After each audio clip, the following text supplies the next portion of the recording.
You thought today would be just like any other. The kind of day where you count down the minutes until lunch, where you roll your eyes at the teacher's bad jokes, where the only real worry is whether you studied enough for that surprise quiz. You're tired, but you're okay because you've got them. Your best friend, the one who makes school feel a little less like a prison and a little more like life. You've laughed together when the world didn't feel funny, shared snacks, shared secrets, sat shoulder to shoulder in awkward silence when words didn't fit. There's a quiet trust in that, like a tiny invisible thread connecting you two in the chaos. And maybe that's why it hits so hard when they cut it.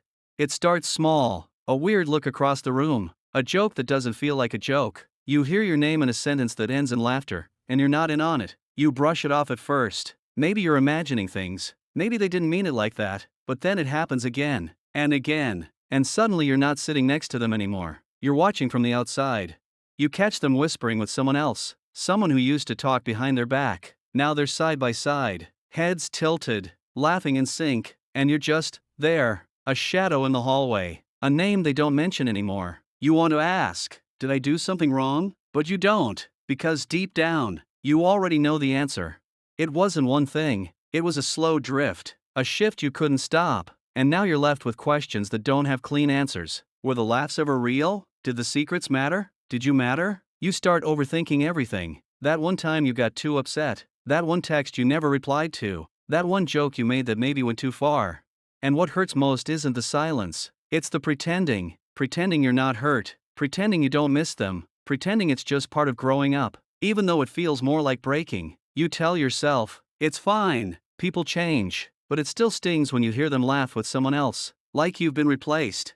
But here's the thing nobody tells you about betrayal, it's not always about villains. Sometimes it's about people who didn't know how to stay, people who didn't have the tools to carry friendship through change. It doesn't make what they did okay, but it makes healing less about hating them, and more about understanding yourself. Because even though they left, you're still here, still the same you who showed up with kindness, still the same you who made space for their bad days, still the same you who cared, even when it was inconvenient. And maybe that means you didn't lose. Maybe it just means you outgrew something that couldn't hold your depth anymore. And yeah, it hurts. Of course it hurts. But pain can be a kind of teacher, too. It shows you what you need, what you'll never settle for again. It sharpens your instincts, makes you softer in the right ways, and stronger in the ones that count. So if you're in that place right now, where trust turned to silence, where friendship turned to confusion, just know this, you're not broken. You're just becoming someone who deserves better. Someone who doesn't have to chase loyalty. Someone who won't mistake proximity for connection. And maybe one day, they'll look back and realize what they lost. Maybe they won't, but either way, you'll have moved forward, with more self-respect, with more clarity, with friends who choose you, not just when it's easy, but when it matters. And if no one's told you lately, you deserve that kind of friendship, the real kind, the kind that doesn't disappear when you're not fun, or cool, or convenient, the kind that stays.